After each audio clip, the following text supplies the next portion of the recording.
Good afternoon. This is our monthly commission meeting.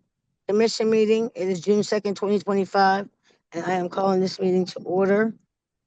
Our first agenda item is the meeting minutes. Yes, the only adjustment that I have is that I was actually not in attendance at that meeting. Gotcha. Get you pulled off of there. Thanks. Thank you.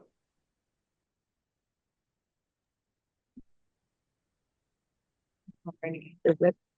We need to adopt the minutes, correct? Yes.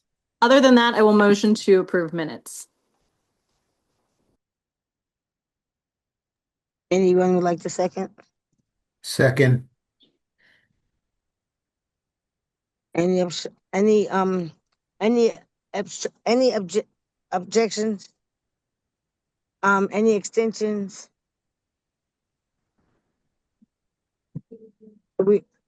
Oh goodness gracious. All in favor? Aye. Aye. There we go. Sorry, Aye. guys. Okay. Okay. There we go. Sorry. All okay. Minutes adopted.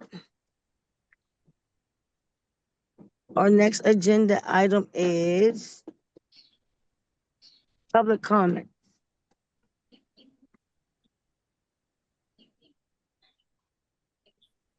So, Jenna, did you want to make public comment or introduce yourself at all and what your role is, or we can let it go? Sure. Where am I speaking to? The camera that I sorry. You can see her. Or I could just say here. Yeah, I know, For it's now, fun to get everybody. I'll We go will here have- for now and then have just this move back. eventually. Hi, everyone. My name is Jenna. I'm interning for the ethics hearing board for this summer, and I just finished my first year of law school, so very excited to be here. And Leanne told me to join on this meeting, so very excited to see everything that happens, and the motion's passed. And nice to meet you all. Thank you. Thank you. And then I saw that we also had someone on virtually. All right, be briefly.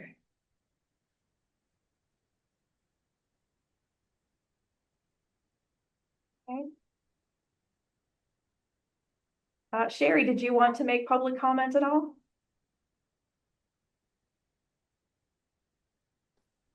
No, thank you. I was just trying to see if anything new was going on.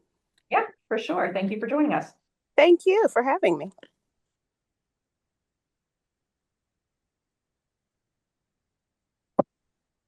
Okay, so thank you both for being here.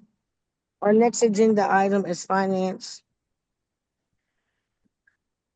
Is there anyone here to talk about finances? Well, I thought Miss Carlene would be joining us. But maybe she's having some trouble getting in. That's fine. We'll take it from there. All right, so we are in budget season. Commission starts talking about budget pretty much in February, but we're a little bit late with our actual proposals this year. Typically, we would have like a very formal presentation for you for this month. And instead, we're just going to talk about it a little bit because we don't have our treasurer with us, but that's fine. You'll get a copy of the actual full budget proposal, and then we will meet next month in July to have that full vote of the commission in advance of us submitting it to the budget office. So for the upcoming 2026 budget year, we are asking for what we want. We're going to, can you send Carlene the link, please? Sorry. Can you, here, I'm gonna say, before I go any further, our treasurer is just having a link issue. I'm gonna send it to her via text so she can join us and do the presentation here. Okay. Finance committee. It's amazing how much more difficult these meetings got once we went all virtual. Indeed. All right, so let me send that to her. The short answer is just that we are going to be asking for exactly what we want this year. We, in the past, have been very conservative. I have personally been very conservative in trying to play to the status of what the budget actually looks like for the city of Pittsburgh. And this year, we're just gonna go for it. We've not done that for quite some time, and I think it's time to do it. We've had some budget support from our analysts in that they feel that we have a good shot at, getting some things that we're asking for this year. Because we have the attention of the administration and because the general world climate is what it is right now. So with that, I'll turn it over to the treasurer who is just joining us now. So Carlene, whenever you are ready, we are at the finance committee. Oh, hello. Thank you. I apologize for joining late. So Rachel has been working very diligently with the finance committee, and based on the advice of a committee that was used to advise, of course, she has two proposals. Because of the climate, as I heard her saying while I was coming in, the first proposal is a proposal where the request is going to be for everything that the commission thinks it needs and wants, and also some positions. I'm going to itemize those. Just one sec. Let me get those up.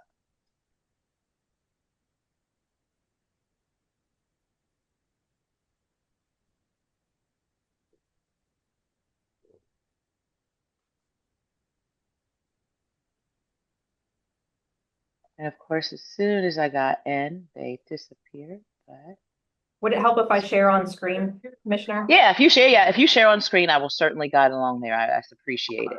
Okay, yeah, for sure. Okay, let me.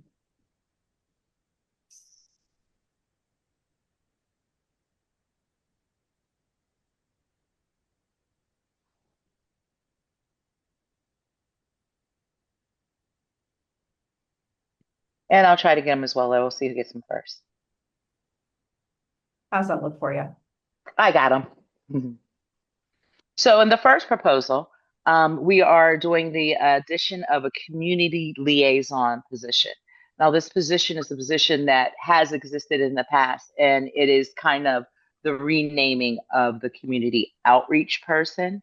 The adjustment in salary is the salary is going to be $64,171, which is on par with the other investigators.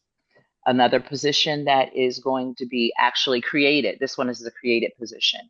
And at $71,808, it's a new ask for the budget.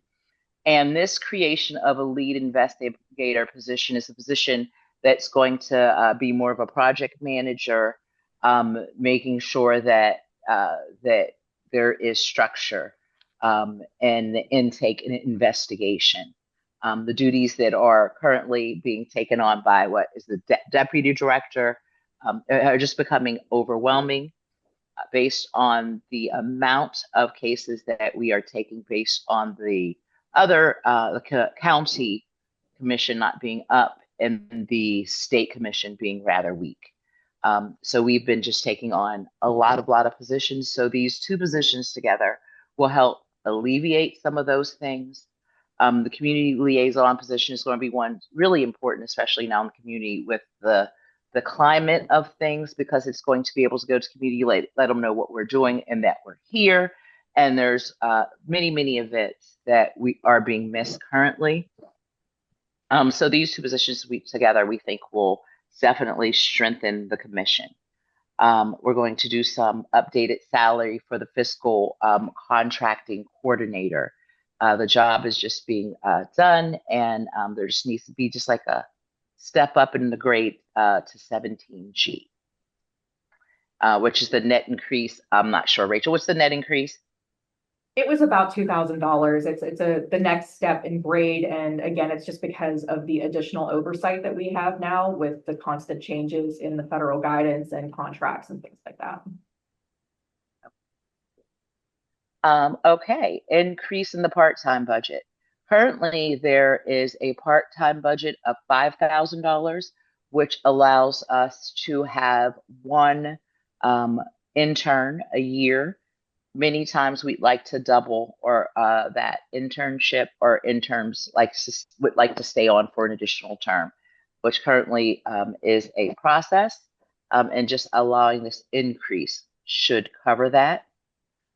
So the total requests are, oh, I forgot to say that the wonderful salary for the community liaison will include benefits, both of them, full benefits, very important. Then with the total of that budget, the ask is going to be $194,084 in additional. Proposal number 2. The proposal number 2 is kind of a softer proposal based on what Rachel and the commission and the studying committee decided. It's easier to submit 2 proposals and allow the administration to choose the best of the 2 instead of just trying to pick apart one. And they're requesting to add community liaisons to the roster in this one as well. Again, the position already exists. It's a rename. It's going to be the same thing. It's going to be the salary plus benefits. The creation of a lead investigator position. Let's see, the addition of an investigator position. With the legal changes at the federal level and updated civil rights priorities and the cuts to the federal budget, the commission is seeing an increase in the number of inquiries, filings for discrimination cases.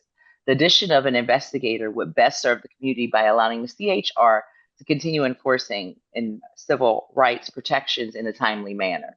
The position would net increase of $64,171 plus benefits. Updated salary for the fiscal contracting coordinator. Again, this is based because of all of the updates in the laws and then changes that are currently changing, about 2,000. And the increase of the part-time budget in this one from 5,000 to 30,000, which is an increase of $25,000. And for this one, is to accommodate a part-time employee for an entire year at a living wage. Currently, and in other committees and kind of around the industry, it seems that interns are being paid $7.50 an hour. So this will just allow us to attract and sustain an intern for a year. This ask is $303,000, $340,000. And it also includes a 1% cost of living adjustment for employees. That about it, Rachel? Yes, ma'am. Thank you very much. You are very welcome. Can we get, not now, but some sense of what it has been, what the budget has been the last 2 years, and then how these budget proposals look standing up against that? So, is it going to be $50,000 more? Is it going to be $100,000 more? So we have some sense of that, please. Yeah, I can absolutely follow up and give some perspective when I share the draft proposal for you.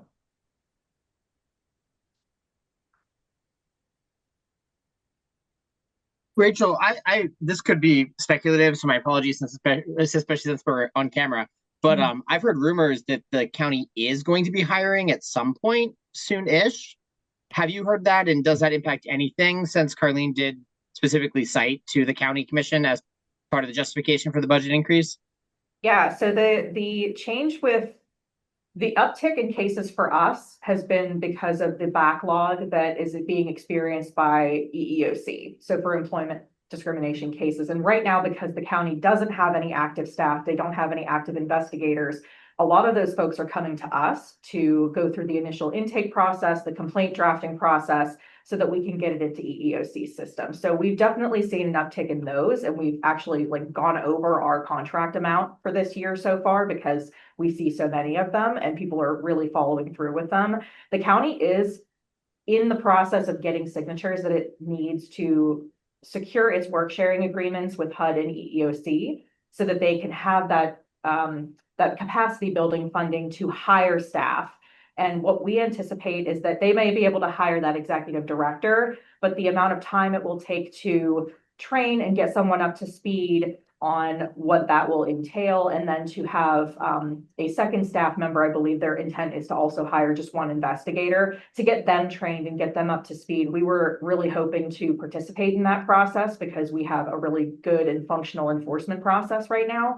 So our staff will be required to help train those folks, especially because the amount of funding, the amount of training that's being offered federal level is nil right now. So learning from each other is going to be the best option that we have.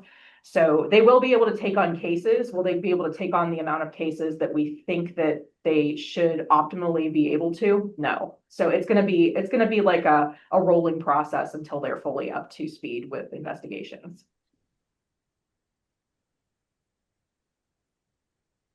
I guess one of my concerns is that the things that you and Ms. King have indicated are powerful statements based on the need. I think that needs to be put in a note or summary in the document because a lot of the decisions that we're making are because of the uptick in cases and the lack of support in other areas. Mm-hmm. Yes, the difference between our budget proposal, which is the document that you just got to see, and when we actually give a presentation to the budget office in advance of the hearing that we would have with city council, they're a bit different. We'll be able to tell more of the narrative with the budget office and with that the director of the budget office when we have that opportunity to meet with them and present. This is like meant to be a more cut and dry basic need, basic demand, like letting them know that it would be union positions that we're asking for, letting them know what the salary amount would be, and more of the behind the scenes kinds of things that our analysts would have to actually input in the system as a part of our request. So we will get that opportunity to do the narrative. And once I am aware of when we have that presentation, I do invite commissioners to join us in making that plea to the administration.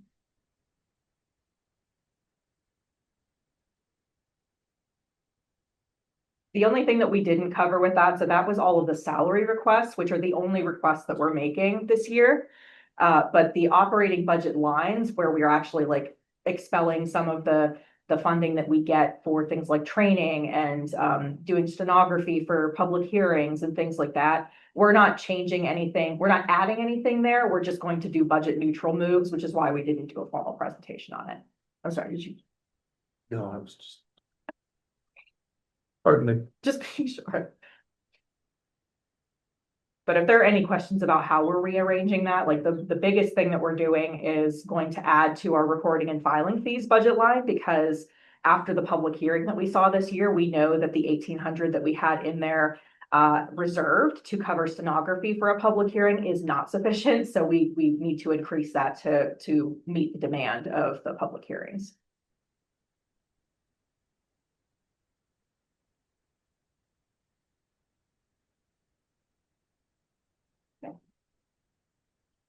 Any other questions about the proposed budget?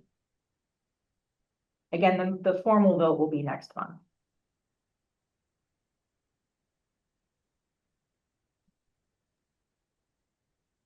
I have no questions. Thank you. Thank you. All right, back to you, Madam Chair. So that sounded like, was that a mixture of the finance and personnel together, Rachel? I'm sorry, say again? I said, was that, that was the personnel and finance, correct?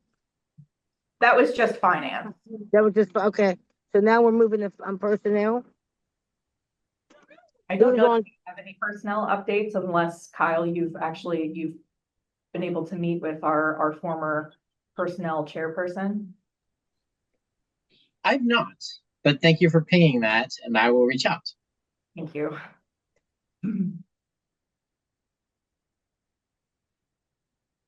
Hold on, guys, I'm outside. So hold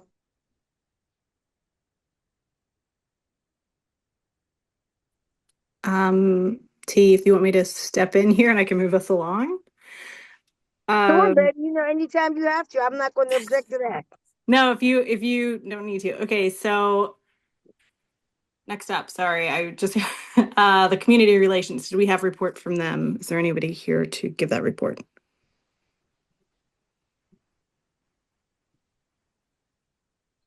Yeah, I know Namita, and also Rabbi was going to step in and lead those meetings for her, and he is also not present today.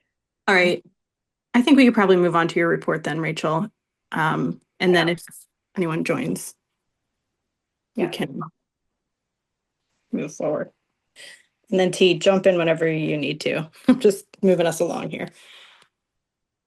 Thank you. Thank you. That's what you're here for. Thank you. Alrighty, so from my report for personnel and administration, again, we're preparing the multiple budget proposals. We already talked about those with you all. We're going to be getting a learn and earn intern. They should be joining us in the next month or so to help support us with some of our old filing system and getting things recorded and working with the office that's going to work with the records management. I'm sorry, that just escaped me. And then our college intern, Amelia, will be back with us shortly as well. She's returning from a trip that she had. For cases and enforcement, so as of the end of May, we've got 36 open investigations, 48 pending intakes, which is reflective of the number of inquiries that we're seeing that are not cases that we can take on for investigation, like for a full investigation, but we can do the intakes for, which is why you're not seeing so many of the investigations going up, but the intakes are definitely higher because we end up doing the intake, doing the complaint, and then sending those to the EEOC for them to issue to the right enforcement office to do the investigation. We do have 13 cases that have pending response. So we're waiting for the employers, housing providers, et cetera, to give us those responses, and then we can assign them for investigation. We've got 8 pending mandatory conciliations, 4 cases that are still in court. Those are all housing cases. And then we have 1 case on the public hearing track. 2 of the other cases that were on the public hearing track are in the process of settling. So that's a great update for me, at least.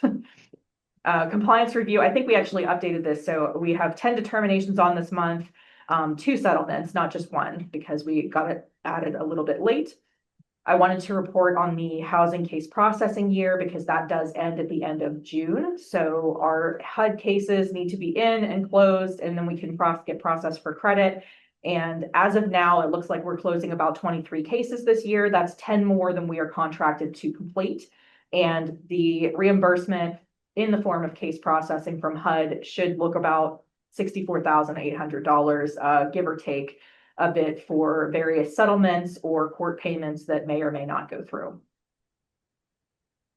We received a memo from the EEOC where it is now official that any cases involving gender identity or transgender status will not be accepted for credit, and they are doing this retroactively back to January 20th.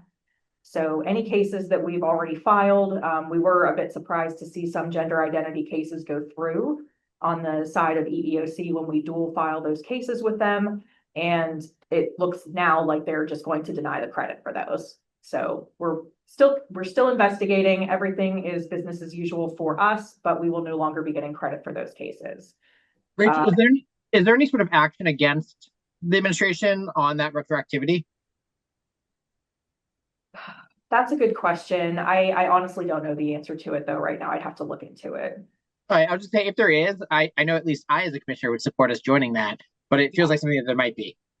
Yeah, I actually have a meeting with our solicitor next week, and that is one of the things that I have on my agenda with him, is to discuss like how can we get involved with the current action against the administration to fight back against this, because it's ridiculous. The other piece of that memo that was shocking is that they are no longer taking disparate impact cases of any kind. So anything, doesn't matter what the protected status is, even if it, if it's not gender identity or transgender status, it doesn't matter. They're not taking that anymore because of DEI, because that's the reason for everything at this point. So we don't do just disparate impact cases. I can't tell you the last time we had a disparate impact case because most of the things that we receive are on an individualized basis. So that is not something that will impact us. It was just shocking to hear that in addition to the stuff that we already knew was coming, they're adding this in as well. So those entities that do the disparate impact cases that are more systemic problems, where it's a policy or a process that seems neutral but has a negative disparate impact on a particular protected status, they're not taking them anymore. So that was an interesting piece. With meetings and new connections, thankfully, the city of Pittsburgh is continuing to do its analysis of impediments. They did contact me from Urban Design Ventures to interview me as a part of the city's 5-year consolidated plan. So that was all updates on current housing issues, what we need in the way of protections, what our concerns are, any of the intersectional things with the community development and our work. So that was a productive conversation, and I'm looking forward to seeing what they come up with for their consolidated plan, since the AI is no longer a requirement, but they are going to continue on the city level to do that anyway. I was able to reconnect with Ray Sidney Smith from the Pittsburgh Equality Center, where I shared our housing research report, and we're going to try to connect soon so we can figure out a better way to collaborate. At the last time I spoke to him, they were trying to get into a new office space. They still have not been able to secure one. And but we actually were both reached out to as a part of a potential public source story regarding the challenges to the Pennsylvania Human Relations Commission on the basis of sex. If anyone is familiar, they're challenging the sex protections for those of transgender identity, that's what they're calling it now. I'm sorry, transgender status, so that they can stop transgender children from participating in sports, from having the bathroom privileges that they are currently entitled to under the basis of sex. And that the impact of that being much broader than just the education space, it will impact everything that we do, from the employment, housing, public accommodations, just about everything that's under the PHRA will be affected by that. So Bostock versus Clayton County wasn't technically overturned, but they are working against it now on the state level. So we're waiting for developments on that. And I'm really hoping that the state commission is throwing lots of resources at that. I was able to finally connect with Stand for All Pittsburgh and attend one of their meetings. So that's the advocacy group that Liddy had previously spoke about proactively addressing hate and bias in Pittsburgh. And I'm looking forward to becoming an official member of that group and working on ways that we can be proactive in responding to issues of hate and bias here in Pittsburgh, because there's currently no centralized system for how to respond, who responds, what kind of action we take to follow up. So I'm really glad that they're addressing that and that they've gotten this together.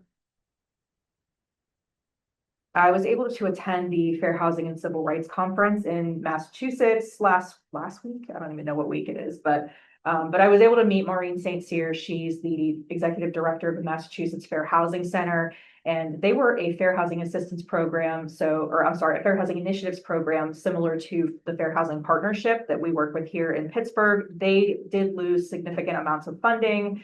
And we're trying to work with them because they've had some success with the criminal history and eviction protections up in Massachusetts. So we're going to look at ways that we can collaborate to refine our language before we take it forward and try to get that put into the city code. Back at the beginning of April, I participated in the lightning round with the state commission. There is a link to that now, and there are a number of other folks that presented their lightning round. It was only 10-minute presentations, so it wasn't like, rapid fire question asking or anything like that. It was just really short 10-minute pieces of information from various entities so that we can have some food for thought and think about how we can move forward to collaborate on those things. That's actually what piqued my interest in the AI and housing as well. I did conduct last week a presentation for the Allegheny County Health Department. They are seeing, they have their minimum requirements for reporting and enforcing habitability issues within the housing space. And what we got to speak to them about was the disability aspect of that, and the fact that folks that have disabilities may have additional protections because of the fact that they have a disability that could be aggravated by things like mold, in a way that a person without disabilities would not be affected. So we wanted to give them the information. We're actually already in their tenant resources guide, which is great. I think now they just have a better understanding as a staff of when it's appropriate to refer people to us. So I'm really glad that we were able to make that connection. And thank you to Amelia, wherever you are right now, for making that connection with them. And then we are also working on a newer employment training that's going to cover reasonable accommodations for invisible disabilities. This is a hot topic. You see EEOC cover this every once in a while. After going to the Disability Summit that Dan Miller hosted, I felt particularly strongly about moving forward with different types of invisible disabilities that maybe are not thought of in the immediate. Things, we're thinking about things like ADHD or maybe dyslexia, depression, anxiety, those kinds of invisible disabilities.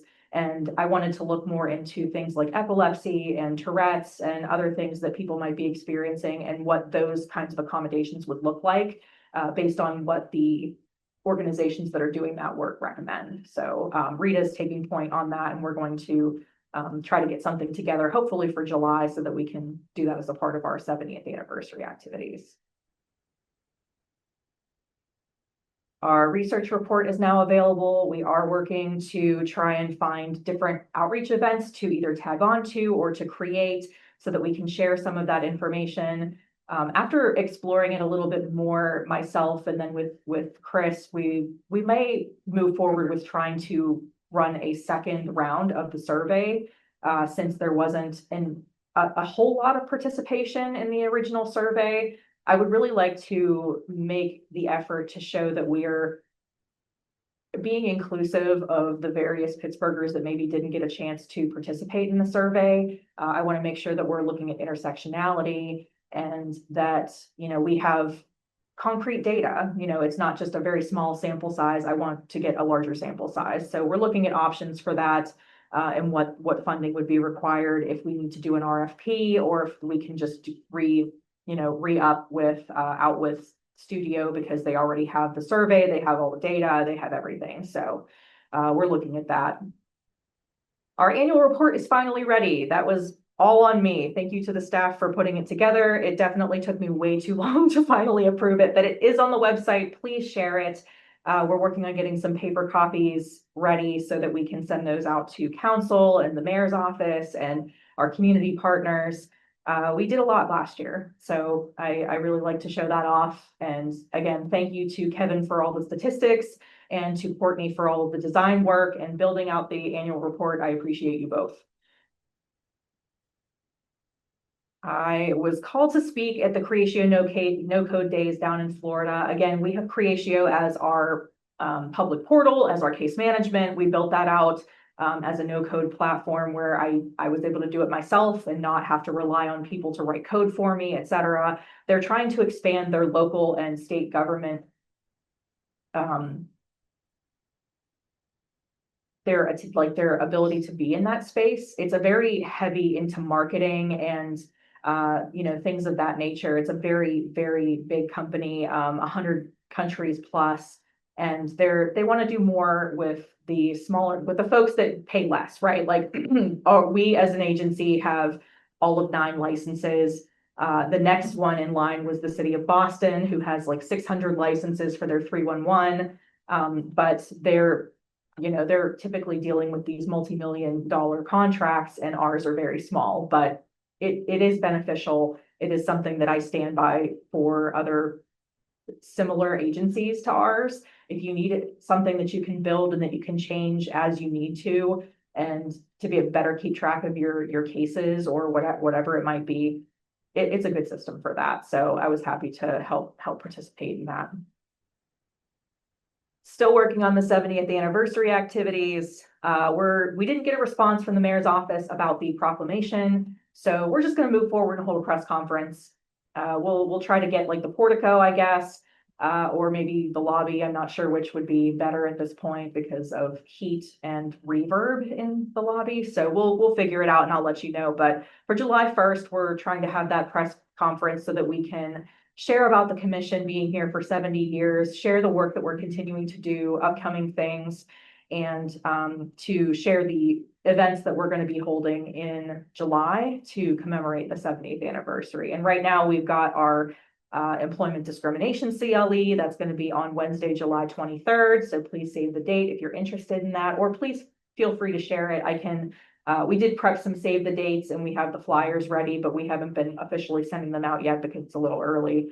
But it was well attended last year. We had a full room, and I'd like to see a full room again. So let's try to get some people in there. And again, that's just on how people who represent complainants can best work with us versus the EEOC, like what the differences are and how to better use the services that we offer. So like their EEOC's ADR program, they'll have someone there to speak on that.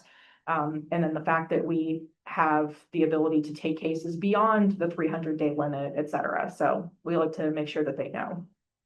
And then I'm still coordinating with Megan Hammond for a solid date for our Fair Housing for Landlords training in July.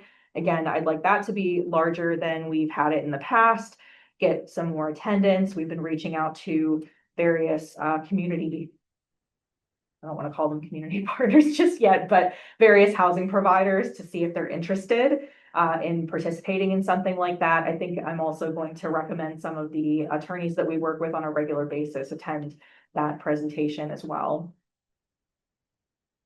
All right, finally, the events. Juneteenth is this month, so anybody that's crazy enough to come and table with us, there's the details for that. Please let me know. I can get you more specific details.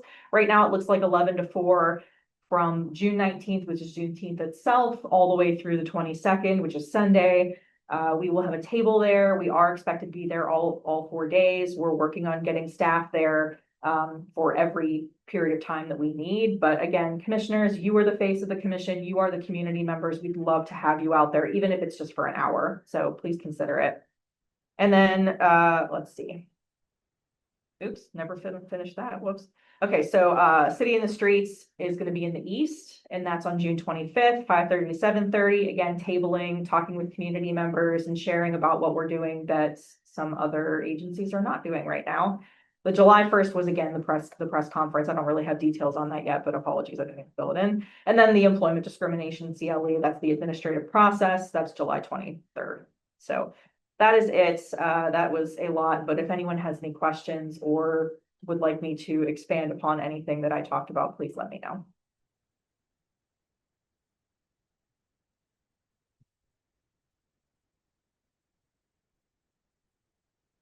Back to you, Madam Chair.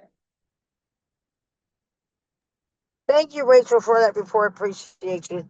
We are on old business. Diane, why? Does anybody have anything for old business? Well, So I think everybody saw that Rachel sent around the descriptions of the the positions for the executive committee. Is that correct? Yes. I'm going to put a link in the chat. Wait, do we have a chat? Oh, no. No, we don't have a chat because I was just looking for a chat. All right, well, if I send an email right now, I'm going to share the link, or maybe I'll just, how do I do this? Can I do now?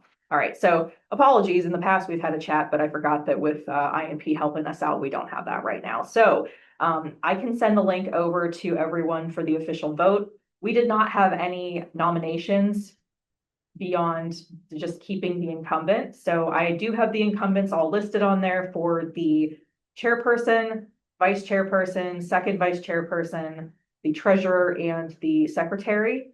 If you have any write-ins, please feel free. But I'm going to ask, please, everyone complete this right now as soon as you can so that we can tally the votes, have our official acknowledgement of who our new executive committee is. And for anyone who maybe end up new to the executive committee, don't worry, I'll be with you shortly. We'll figure this out. All right, Rachel, do we know that those existing folks accepted and or want those nominations? Well, no, because no one responded to me. Yeah, I apologize. I did not. I had a heck of a week and just got buried in those emails. So is it possible to extend those for like another week or just like send a reminder and just say end of week? So if we're I go gonna, against. I think what we could do if we'd like additional time to review and consider and to check in with the incumbents a little bit more, then we could kick this to the July meeting. And then all that would mean is that everybody that's currently on the executive committee gets to serve for an additional month. And we would make a more public notice that we're having those elections next month instead of June, so that everyone knows. We could give that Sunshine Act some credit. And then we can move on from there. But I think we'd need a motion for that.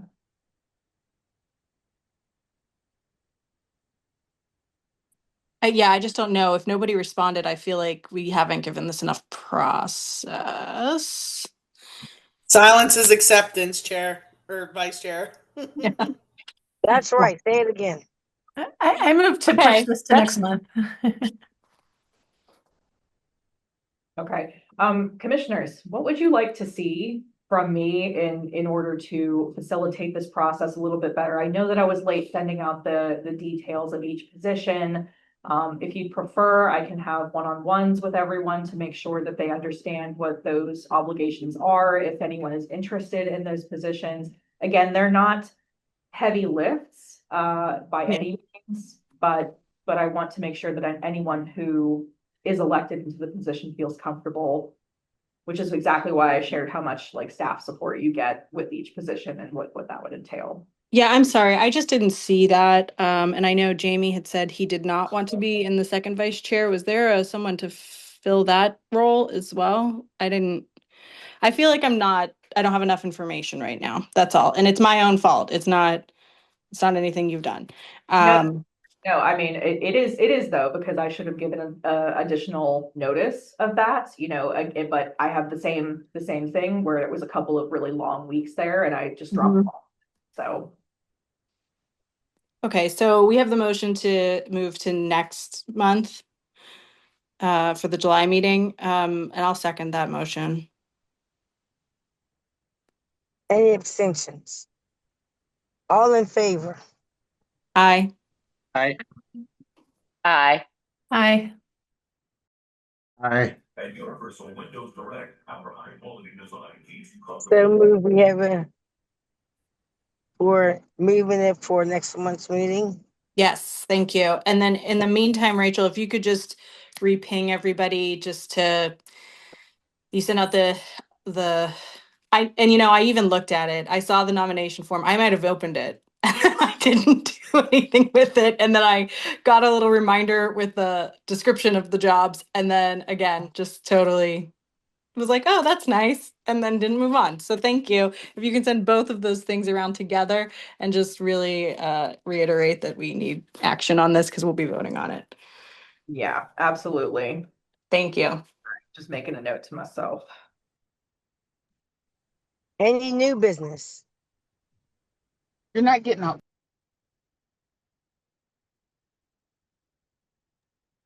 Any motions to adjourn the meeting? I'll make a motion to adjourn. A second. All in favor? Aye. Aye. Aye. Aye. All right. Aye. All right, meeting adjourned.